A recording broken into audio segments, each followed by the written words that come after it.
have to do something for them. But you must have witnessed the latest talks between the rebels, Justice and Equality Movement, and the Sudanese government in Doha. They have reached an agreement. It looks very promising. Sudan is moving into development. There are a lot of good things happening under Bashir, you must admit.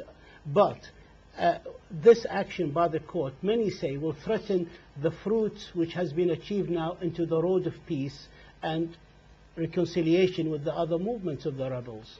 Can't you see that point? Mr. Bashir has a responsibility to protect Sudanese citizens.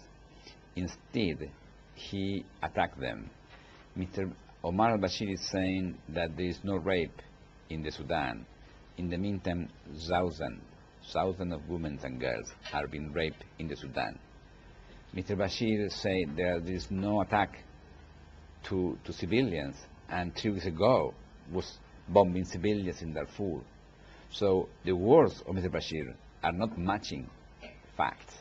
So I follow the facts, and the facts show me that he, and the court now decided that he is a person responsible of these massive crimes.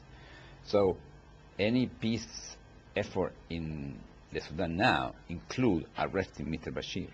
Why did you accuse Mr. Bashir alone? There are others who, I'm sure, could have been implicated in whatever evidence you have. Why did you accuse Mr. Bashir by himself alone? Because I need evidence. I cannot base my decision on political responsibilities. I need evidence, and I have evidence of Mr. Bashir control. I have a witness who gave me evidence about how Mr. Bashir personally is involved in the different criminal activities. I have no the same type of evidence against others. I have evidence against Mr. Harun, yes. Against Mr. Bashir, yes. That's why I prosecute them. Maybe you're right. Probably there are thousands of others involved. I have not had evidence today against the most responsible, because that is my standard. Well, I always say I will prosecute those most responsible in accordance with the evidence. And according with my evidence, was Harun first, and now is Mr. Bashir the most responsible. You have failed, sir, with all due respect, until now to get hold of 2 indicted persons, Ahmed Harun and Ali Qushayb in Sudan. What makes you be more optimistic that you can get the president of the country to surrender? I think we will keep working. We keep collecting evidence, and we keep trying to see how justice is served. As I said before, in 2 months, in 2 years, Mr. al-Bashir will face justice. I could tell you. The peacekeepers, the UN operations in Sudan, the UN is very worried about the safety of their workers, the safety about their employees. The Sudanese government said many times that we will abide by international rules and standards, but we cannot guarantee the reaction of the man in the street, the people.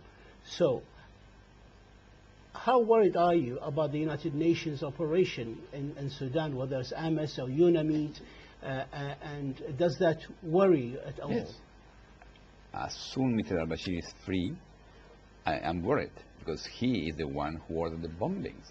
He is the one who ordered the attacks. So, of course, I think to keep Omar al-Bashir free is a danger for the civilians in Darfur, and it's, of course, also a danger for those who are protecting the civilians in Darfur.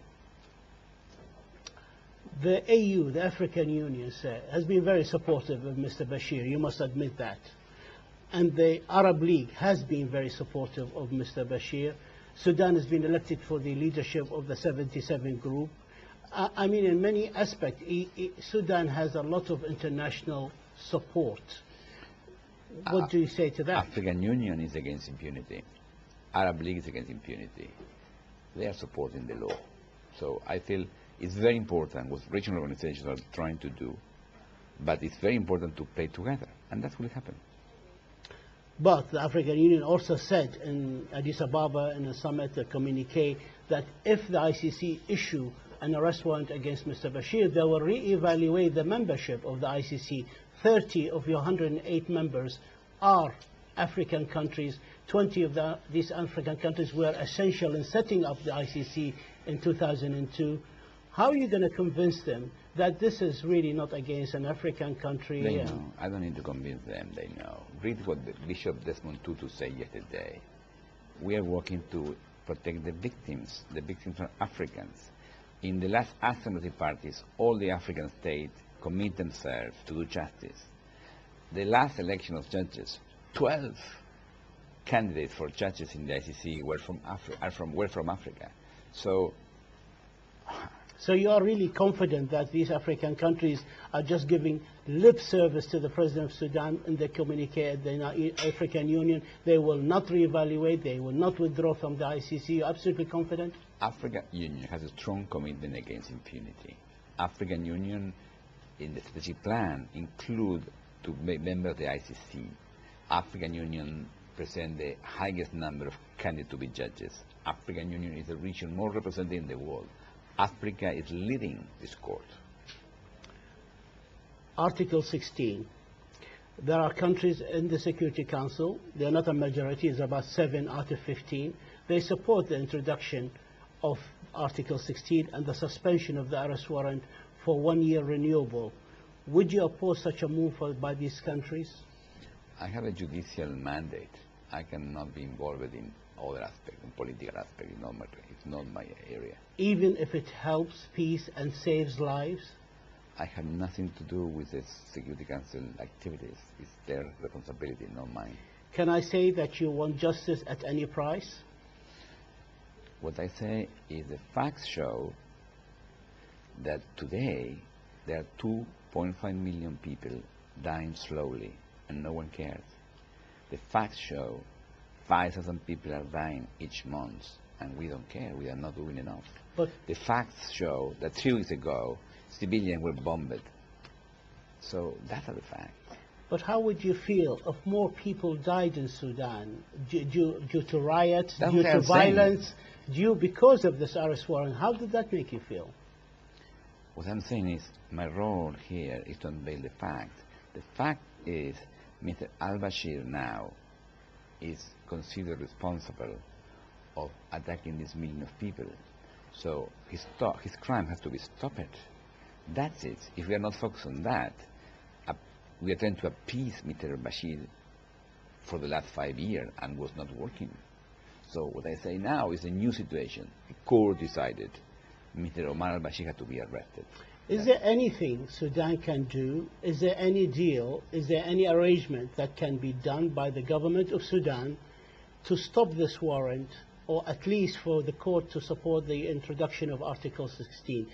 Is there anything you can ask them, suppose like the delivery of Ahmed Haroun and Ali Qushayb? Is there anything can be done for the court to rethink its position towards Mr. Bashir, or is it too late?